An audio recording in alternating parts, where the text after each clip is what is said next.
부활하신 예수님께서 제자들에게 갈릴리로 갈 테니 거기서 만나자는 말씀을 하셨습니다. 그리고 그 약속대로 주님께서 갈릴리 서쪽에 있는 디베리아에 나타나셨습니다. 그때의 제자들은 물고기를 잡고 있었어요. 7 제자들이 거기 모였었는데 3절에 보면은 베드로, 도마, 또 나다나엘, 세베대의 아들들 그리고 다른 제자들 해서 이 제자들이 베드로가 물고기 잡으러 가겠다고 하니까 같이 따라 나서서 고기를 잡고 있었습니다. 제자들이 고기를 잡게 된 것에 대해서는 2가지 평가가 있습니다. 한쪽에서는 주님의 제자들이 세속적인 직업으로 돌아갔다 해서 좋지 않게 보는 평가도 있고, 또 한쪽에서는 노는 것보다 우선 자기들이 하는 일을 할 줄 아는 일을 하는 것이 뭐가 나쁘냐, 그런 견해도 있습니다. 제가 볼 때는 이것은 제자들이 어쩔 수 없는 선택이었다 하는 생각입니다. 제자들이 부활하신 주님을 한두 번 목격은 했지만 당장 그들에게 할 일이 주어진 것이 아닙니다. 또 그들에게는 부양할 가족도 있었고 또 그냥 노느니 그들이 할 줄 아는 고기잡이에 나선 것이 잘못은 아니라고 생각을 해요.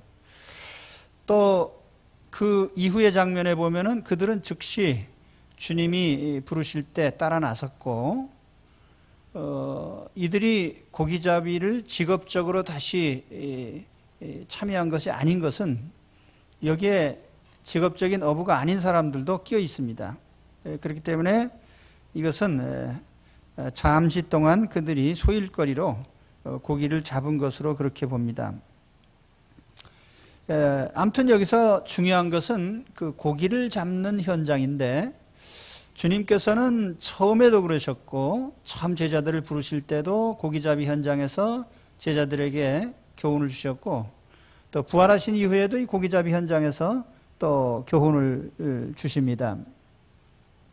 고기잡이 현장은 우리 삶의 현장을 가리킬 수도 있고 또 전도의 현장을 가리킬 수도 있습니다. 주님은 바로 이 고기잡이를 통해서 우리에게 우리 삶의 교훈도 주시고 또 제자들에게 있어서 영적인 교훈도 하고 계십니다. 본문에 보면 3가지 중요한 장면이 나오는데 이 매 장면을 통해서 오늘 말씀을 같이 나누려고 합니다. 첫 번째 장면은 제자들이 고기를 잡았는데 밤새도록 한 마리도 못 잡은 이런 장면입니다. 3절에서 5절까지 보면 그날 밤에 아무것도 잡지 못하였더니 날이 새어갈 때 예수께서 바닷가에 서셨으나 제자들이 예수신 줄 알지 못하는지라 예수께서 이르시되 얘들아 너에게 고기가 있느냐 대답하되 없나이다. 밤새도록 고기를 잡았는데 한 마리도 못 잡았습니다. 왜 못 잡았을까? 세상적으로 보면은 여러 가지 얘기를 할 수 있습니다. 어구가 나빴다든지 기술이 부족했다든지 또 노력이 부족했다든지 일기가 나빴다든지 이런저런 이유를 댈 수가 있습니다. 그러나 사실 본문에 보면 제자들은 직업적인 어부기 때문에 그들이 어떤 조건을 갖추지 못했다 이렇게 볼 수는 없어요. 또 밤새도록 고기를 열심히 잡았기 때문에 노력을 안 했다고도 볼 수 없는 것이고요. 좋은 조건 속에서 노력은 했는데 고기는 못 잡았다. 이게 결론입니다. 사람들이 흔히 가지고 있는 생각은 삶의 조건과 노력이죠. 조건만 좋으면 얼마든지 성공할 수 있다. 또 노력만 하면은 성공할 수 있다. 이런 생각들을 사람이 가지고 있는데 그것이 잘못된 가정입니다.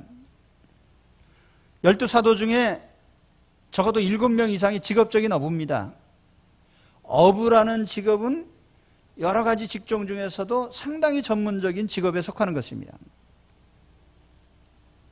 어떤 분은 어부에 대해서 그런 얘기를 했어요. 어부는 일하는 방법을 아는 사람들이다.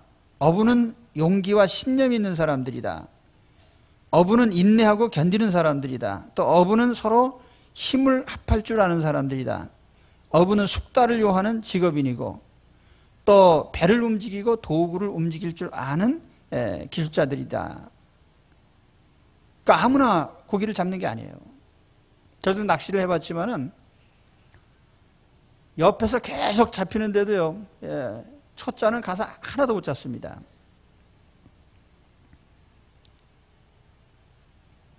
제자들은 갈릴리 바다에서 직업적으로 고기를 잡던 어부들입니다.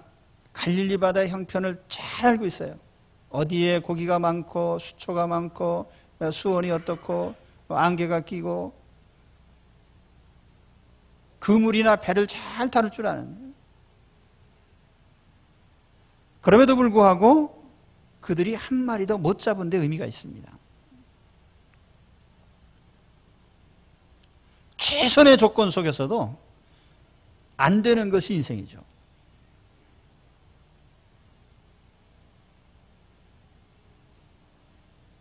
조건이 좋고 노력을 해도 안 되는 것이 인생인 거죠. 인생 깨달으면 두 단계가 있는데 첫 번째 단계는 하면 된다는 거죠. 야, 노력해라. 안 되는 일은 없다. 그래서 어떤 집에 가면은 집에 하면 된다 이렇게 써놨어요.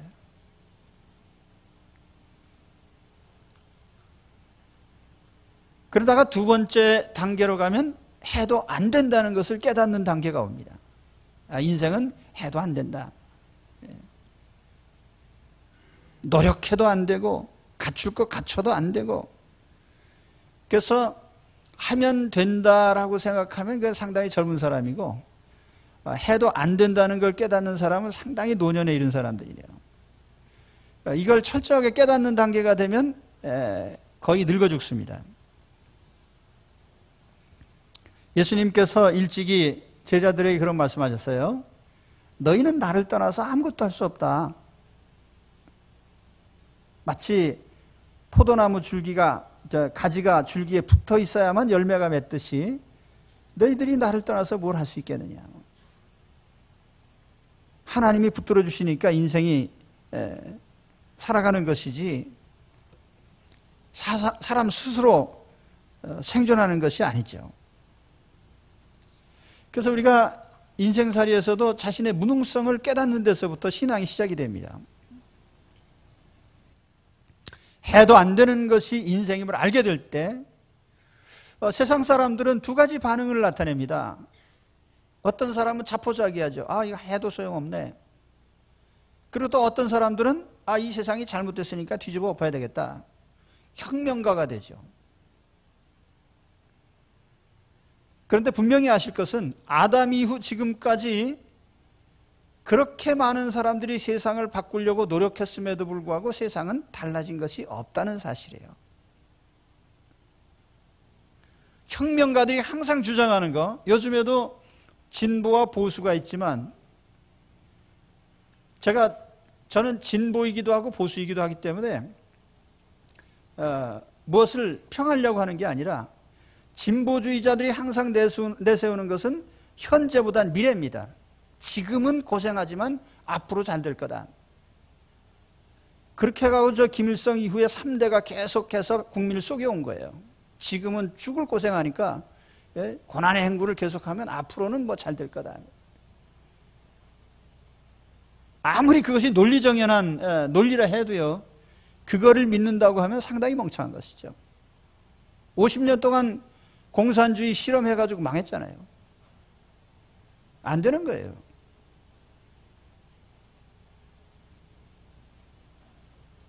(2013년) 현재 지구상의 모든 형편을 보면은 전쟁이 없어졌습니까? 질병이 없어졌습니까? 굶주림이 없어졌습니까? 사기 도적놈이 없어졌습니까? 경제 위기가 없어졌습니까? 모든 게 그대로 있다. 여전히 뭐 형식상 노예가 없어졌다 할지라도 수많은 인류가 노예적 상황에 처해 있고요. 수많은 인류가 굶주리고 있어요. 인종 간 갈등으로 인해서 저 유럽에서도 인종 청소가 일어났어요.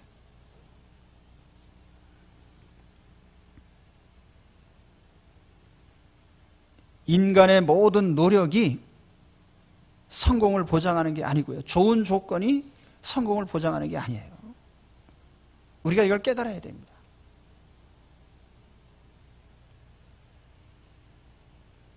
빈 그물로 돌아온 제자들에게 주님이 물으셨죠. 얘들아, 너에게 고기가 있느냐? 그랬더니 제자들이 없습니다.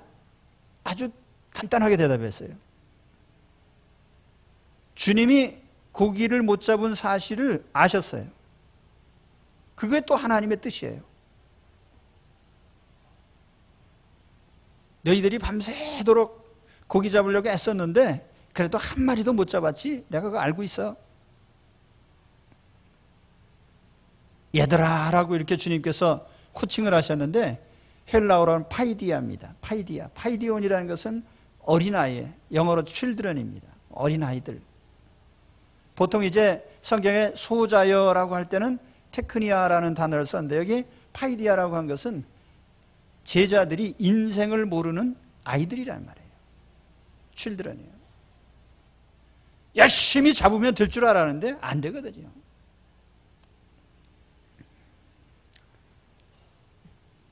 오늘 우리 가운데 그런 분들 많이 계실 겁니다.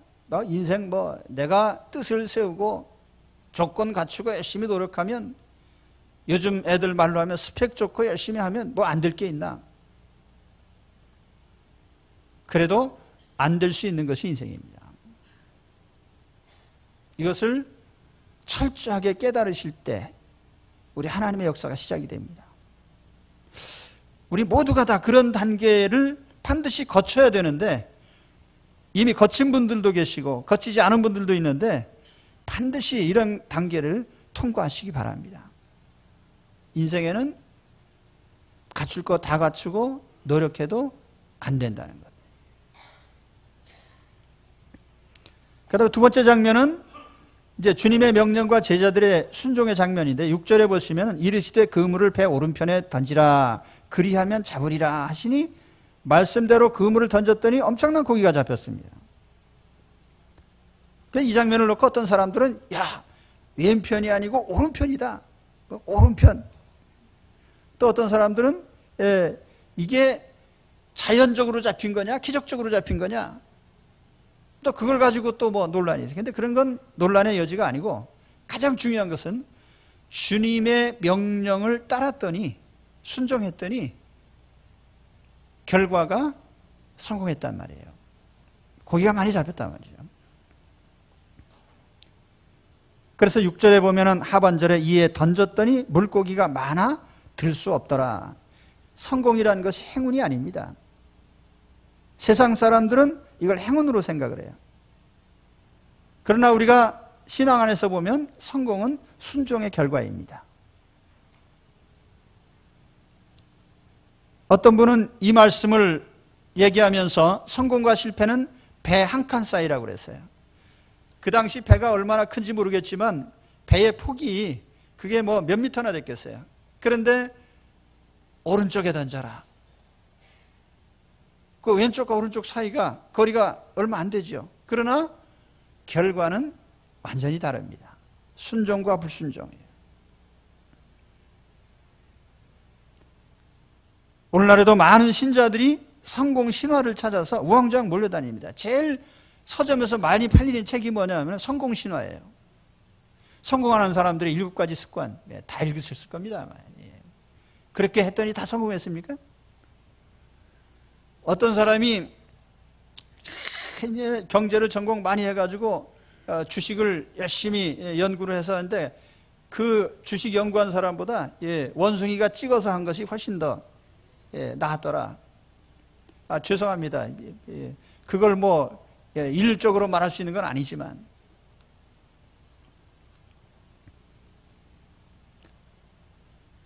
순종은 사람들이 만들어 놓은 매뉴얼대로 해서 성공하는 게 아니에요. 그 성공이라는 것은 하나님의 뜻에 따를 때, 순종할 때 얻어지는 결과물입니다. 믿습니까? 예. 제가 예수 믿는 사람들, 하나님 믿는 사람들을 놓고 설교하는 것을 엄청나게 다행으로 생각을 합니다. 감사하고요. 안 믿는 사람들한테 이런 얘기하면요, 뭔 정신 나간 소리냐 그럴 거예요.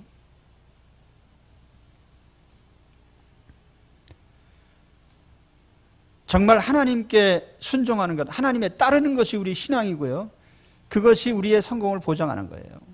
하나님의 뜻에 따르는 것. 우리는 순종의 개념을 상실한 세대에 살고 있습니다. 제가 어렸을 적에 저기 중랑천변에서 구멍가게를 했어요. 구멍가게를 했기 때문에 동네 형편을 거의 다 압니다.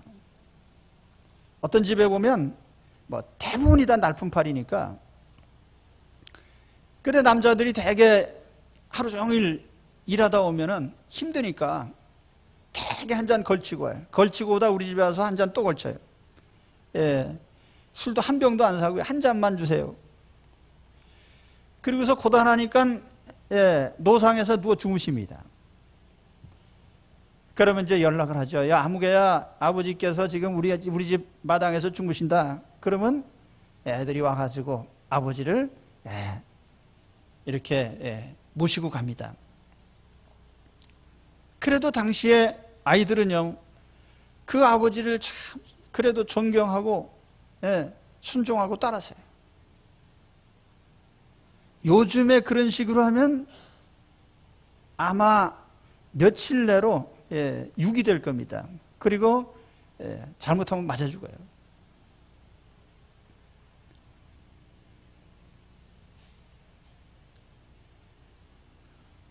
부모가 순종한다고 명령하는 자식들이 요즘 없어요. 그리고 세상 사람들이 가르칠 때도 항상, 예, 옳으면 따르고 합리적이면 따르고 옳지 않고 합리적이지 않으면 따르지 마라. 이게 세상 사람들이 부추기는 거예요, 그게.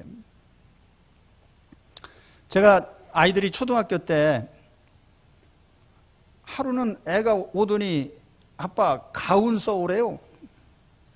가운? 예, 나도 위에서 물려받은 가운도 없고, 그래서 평소에 생각하던 거를 이제 썼죠. 야, 우선 가정이 화목해야 되겠다. 화목. 예, 하나 써. 그 다음에, 너희들은 부모님께 순종해야 돼. 순종. 예, 쓰고. 또 사람은 진실해야 돼. 진실. 그래서 생각난 대로, 예, 썼죠. 그래서 애들한테 특히 강조한 것이, 너희들은 순종의 전통을 이제 가지고 이 세상에 태어났다. 그러니까 앞으로 순종해라. 아버지나 엄마가 너희들만큼 배우지 못하고 또는 너희들처럼 똑똑하지 못하다고 해도 존경하고 순종해야 된다. 순종 안 하면 큰일 날 줄 알아요. 그래서 저는 순종에 대해서는 매우 엄하게 훈련을 했어요. 매로 다스리고 벌을 주고. 요즘 부모들이 잘못 알고 있는 게 뭐냐면, 잘못한 일에 대해서는 응당 벌을 받는 것이 옳은 겁니다. 잘못한 일에 대해서 벌을 안 주니까 애들이 잘못해도 괜찮은 줄 알고 있어요. 이 순종에 대해서 특별히 그렇습니다. 저는 우리 아이들이 2살 지날 때부터 순종을 가르쳤어요. 대개 2살쯤 되면 어떻게 되냐면 걸음마를 배우고 말을 배웁니다. 이제 그때에 한 번쯤 부딪혀야 돼요. 그래서 부모에게 순종 안 하면 절대로 용납되지 않는다. 뭐 2번, 3번 부딪힐 필요도 없어. 딱 한 번이면 끝나요, 게임이.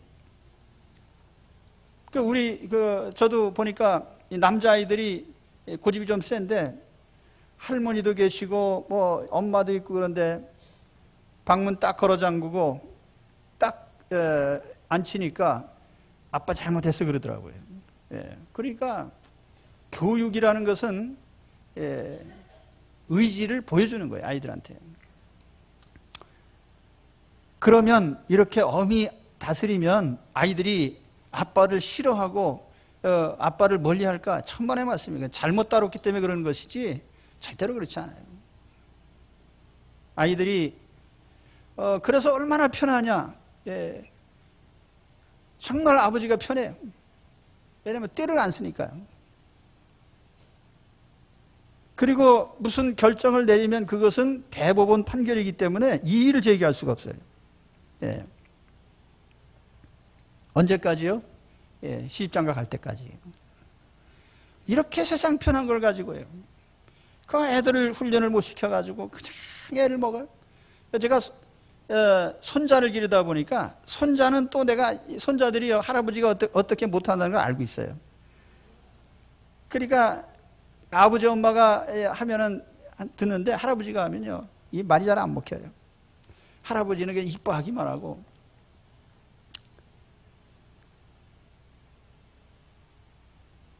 무슨 얘기 하려고 하는 것입니까? 예. 제가 이 순종 얘기하다가. 근데 이렇게 어미해서 애들이 순종해도요, 마음이 편안해. 왜냐하면 잘못한 것에 대해서는 어느 정도의 벌을 받는지 다 이게 데이터가 나와 있거든요. 들쭉날쭉 애들을 혼내면 그것이 정서적으로 불안하지만은 이 정도에서는 우리 아빠가 마음으로는 사랑하고 있는데 이것을 잘못했으니까 어느 정도 이제 징계가 올 거다.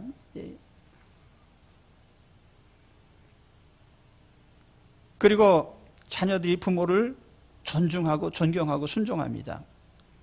노년의 효도를 못 받으시는 분들은 어려서 아이들을 훈계를 안 한 거예요. 잘 하셔야 돼요. 제가 그렇게 한 이유는 부모에게 순종하는 사람이 하나님께도 순종하는 거예요. 이게 신앙의 원리거든요. 눈에 보이는 부모님께 순종 안 하는데 하나님께 순종을 어떻게 하겠어요?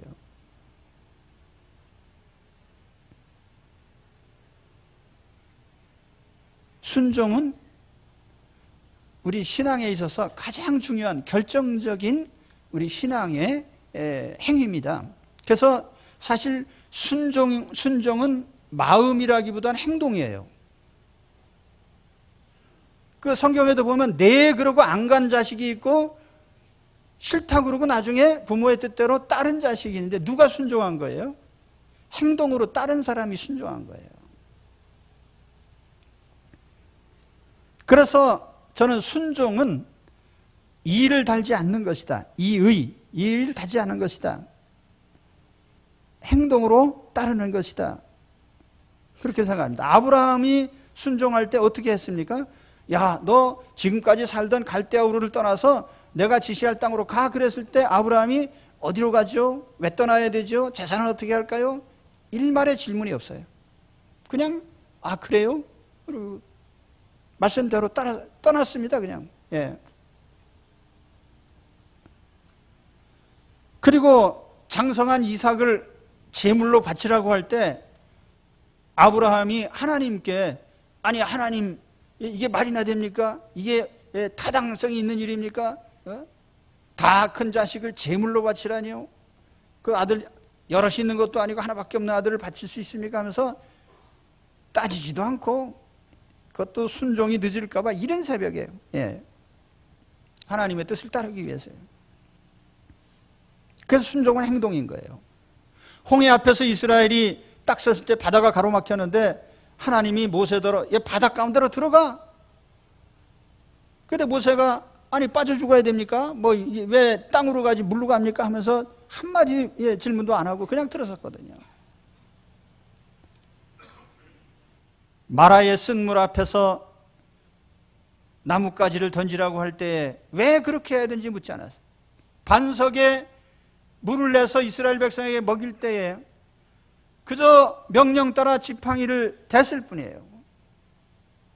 그러니까 모세가 말대꾸 한마디 했다가요 큰 코 다쳤어요.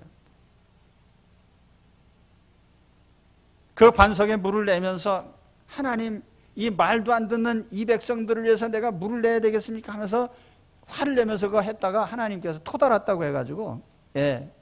그래서 모세는 가나안 땅에 못 들어갔어요. 그래서요. 하나님 순종할 때 토달았다고 해요.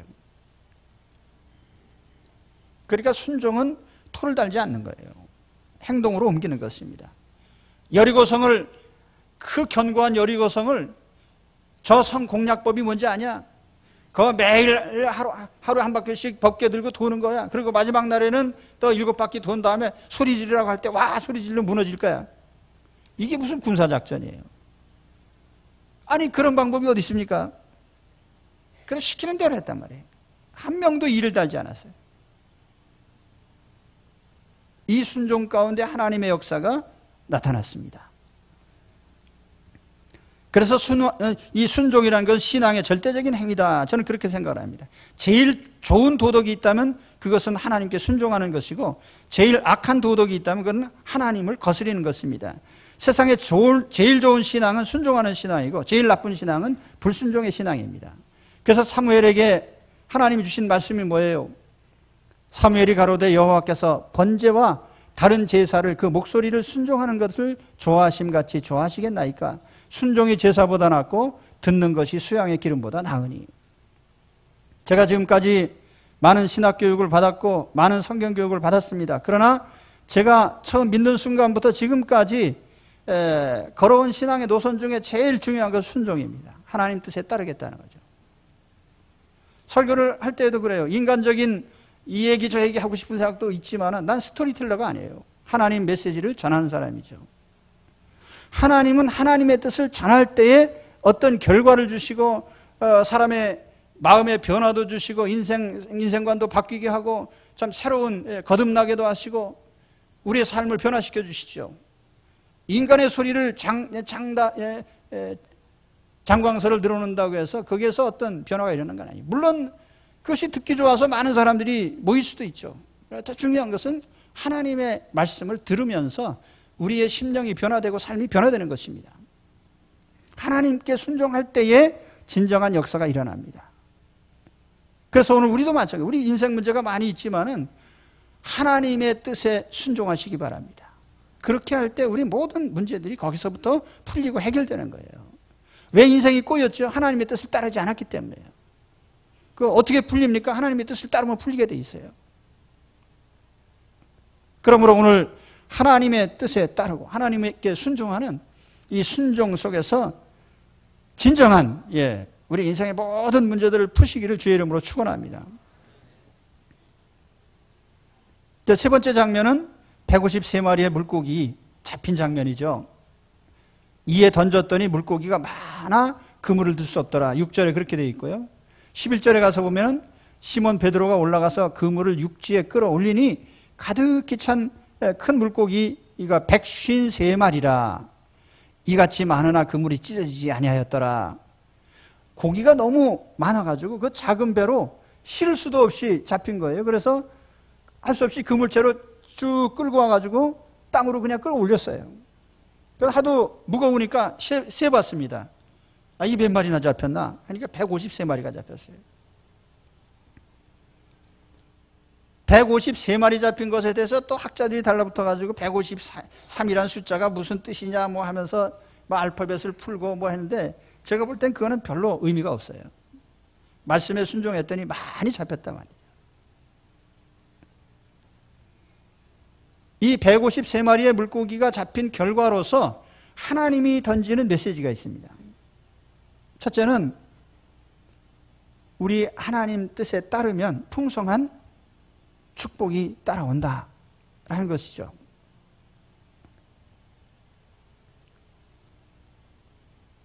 어떤 면에서 제자들이 생계 때문에 물고기 잡았는지도 몰라요. 가족들을 먹여 살리고 또는 어떤 생계 문제 때문에. 그런데 오늘 이 말씀에 보면 그 후반부에 가서 보면 주님께서 식탁을 차려놓으셨어요. 주님이. 그 어떤 분들은 이거 천사가 차린 식탁이다 그렇게 얘기를 했어요. 우리의 먹고 사는 문제가요, 우리 주님의 품 안에 있습니다. 우리가 하나님 뜻에 따르게 되면요, 우리가 생계 문제를 가지고 따로 걱정할 필요가 없어요. 하나님이 식탁을 차려주십니다. 주님이 식탁을 차려주십니다. 믿으십니까? 예. 하나님의 뜻을 따르지 않으니까 우리가 굶주린 것이지, 하나님의 뜻에 따르면 넘치도록 주셔요. 넘치도록. 지금 잡은 생선을 좀 가져오라 그랬죠. 10절에 너희들이 밤새도록 잡아도 못 잡았는데 내가 명령할 때 너희가 잡았지? 그거 좀 가져와 봐. 그거 너희가 먹는 양식이야.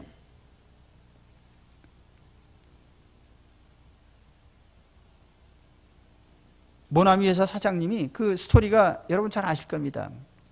하나님께 불순종하다 쫄딱 망했거든요. 그래서 1963년에 그 맨 땅에 헤딩하는 식으로, 아무 배경도 없는데 그냥 시작했어요. 그래서 하나님 뜻에 순종하는 그 비법을 이제 은혜로 체험하고 나서 153 그러고서 볼펜에다 써놨다고 해요. 그랬더니 이 볼펜 장사가 얼마나 잘 되는지. 나중에 모나미라는 그 원래 회사 이름이 광신화학인가 그래요. 그런데 거기다가 모나미 상표 이름으로 너무나 알려지는 바람에 아마 지구상에서 제일 많이 팔린 볼펜 아닌가 모르겠어요. 우리가 하나님의 뜻을 거스리니까 우리가 축복을 받지 못하고 참 여러 가지 고난 중에, 어려움 중에 밤낮 실패하고 그런 것이죠. 하나님의 뜻에 따르는데 하나님이 굳이 일부러 굶주리고 망하게 하실 일은 없는 거예요. 오늘 주님의 말씀의 순종함 속에 우리에게 풍성한 삶의 축복이 따라옵니다. 이 은혜가 있으시길 축원합니다. 인간적인 뜻대로 하다가 안 된 일이 있으면 하나님의 뜻에 따르도록 마음을 바꾸시고 순종하시기 바랍니다. 그다음에 두 번째는 하나님의 임재하심에 대한 그 영적인 각성이다, 이렇게 볼 수가 있습니다. 하나님이 나와 같이 하실까? 주님이 나와 같이 계시나? 그때에 우리 주님께서 이런 결과들을 통해서 우리에게 증표를 보여주시는 거예요. 오늘 말씀에 보면은 요한과 베드로가 이제 또 중심 인물이 되는데, 고기가 제일 많이 잡혔을 때 제일 먼저 이분이 주님이다 라고 깨달은 게 누구예요? 요한이죠. 요한복음을 기록한 요한은 자기 이름을 거기다 쓰면 너무 잘난 척 한다고 할까봐 자기 이름은 빼고 그냥 주님이 사랑하시는 제자 이렇게 써놨어요. 근데 주님의 명령을 받고 그물을 던지고 고기를 잡을 때까지 제자들이 이분이 주님인 줄 몰랐단 말이에요. 근데 고기를 딱 잡고 난 순간에 요한이 깨달아서 주님이시구나. 그렇죠? 그 말씀에 순종했더니 고기가 이렇게 잡히는 것은 주님이 아니면 안 되는 일이거든요. 여러분 살다가 엄청난 축복을 받았다면 주님의 임재를 그 순간에 느끼시기 바랍니다. 깨달으시기 바랍니다. 하나님이 나와 함께 하셨구나. 하나님은 종종 우리에게 그런 은혜를 주셔요. 도저히 안 되는 상황에서 일이 되게 하시고, 우리에게 어떤 성취를 주시고, 좋은 결과들을 주실 때, 그죠? 하나님 감사합니다.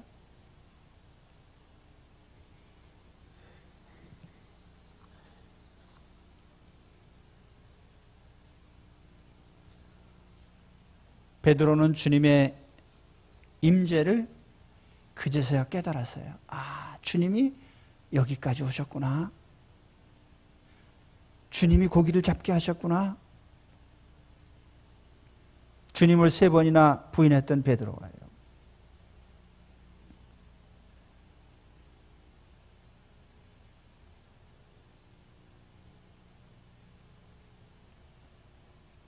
베드로 사도는 요한이 주님이시다라고 했을 때 베드로는 그래? 알아볼 생각도 안 하고 겉옷을 걸치고 물로 뛰어들어서 주님께로 오려고요. 베레트라고 하는 학자는 베드로가 겉옷을 걸치고 뛰어들어간 것이 상당히 유대적이다라고 얘기를 했습니다. 왜냐하면 유대인들은 그 인사 자체도 하나의 종교 의식으로 생각을 했어요. 그렇기 때문에 옷을 벗고 인사를 하는 것을 예의가 없는 것으로 생각을 했습니다. 그래서 예를 들면 목욕탕에서 서로 인사를 주고받지 않고요. 그런데 베드로가 주님이시다라는 그 요한의 얘기를 듣고 우리 주님이구나 하고 옷을 걸치고 주님께 대한 예를 표하고 다가왔다는 거죠. 베드로는 보스 기질이 있어요. 그래서 고기 잡으러 갈 때도 고기 잡으러 가자 그러니까 제자들이 우르르 따라 나서고요. 주님이다 그러니까 주님이야 그러고 또 주님께로 훔쳐서 또 다가오고요. 다른 제자들이 또 다 한데 모이고. 어쨌든 이러한 체험을 통해서 주님의 임재를 깨닫고 또 주님께 다가오시기 바랍니다. 그리고 세 번째는 사명에 대한 각성이죠. 가장 중요한 의미입니다.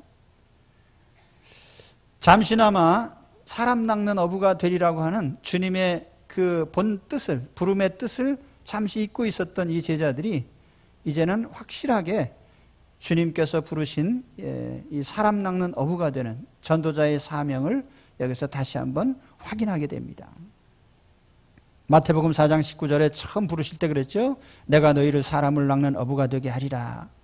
3년 반 동안 따라다니면서 훈련을 받았는데 이제 주님께서 십자가에서 죽으신 후에 잠시 실망해가지고 이 일에 대해서 참 우왕좌왕하고 있었는데 이제는 다시 한번 깨닫게 된 겁니다.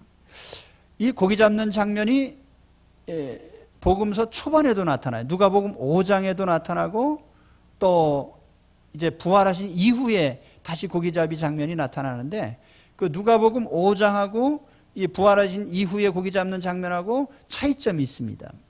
똑같은 고기 잡는 장면인데 누가복음에는 고기를 잡았는데 그물이 찢어졌어요. 그런데 여기는 그물이 찢어지지 않았다고 강조하고 있습니다. 물론 고기가 많이 잡힌 것을 의미하긴 하는데 그물이 찢어졌다는 것은 고기를 놓쳤다는 얘기거든요. 근데 여기는 영적인 이제 전도에 있어서 사람을 낚을 때 한 영혼도 놓치지 아니하리라 하는 주님의 그런 강한 암시가 들어 있습니다. 또 한 가지는 이 고기를 잡고 나서 누가복음 5장의 첫 장면에서는 베드로가 주여 나를 떠나소서 하고 주님을 가라 그랬어요. 그래서 오늘 말씀에는 주님이라고 하니까 주님께로 기꺼이 다가오고 있습니다. 제자들은 주님을 사랑했고 또 주님을 따라 나설 각오가 되어 있었습니다. 잠시 방황했지만 이 장면을 통해서 다시 주님께로 다가오고 있죠. 고기잡이는 영혼 구원의 사명을 상징합니다. 이 비유에서 인간의 영혼을 낚는 것과 세상 어부가 물고기를 낚는 것과 상당히 일맥상통하는 점이 있지만 결정적으로 차이도 있다고 그랬어요. 어떤 분은 이런 얘기를 했습니다. 세상 어부는 물고기를 잡아서 죽이지만 영혼을 낚는 어부는 물고기를 잡아서 살린다. 사람의 영혼을 살리거든요. 살리기 위해서 잡는 고기니까. 그렇죠?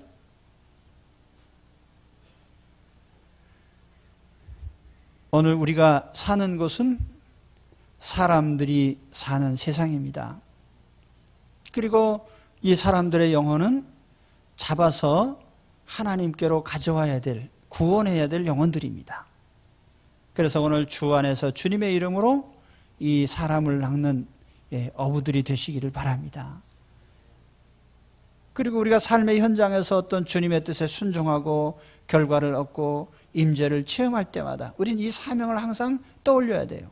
하나님, 나를 통해서 내 사랑하는 가족들, 내 자녀들, 내 아내, 내 남편, 또 부모님, 형제들, 나로 하여금 이 영혼들을 하나님께서 구원하시려고 나에게 이러한 은혜와 축복을 주시지 않는가. 이 사명을 가지고 하나님 앞에 나서시기를 축원합니다. 자, 오늘 물고기 잡는 장면을 말씀을 드렸습니다.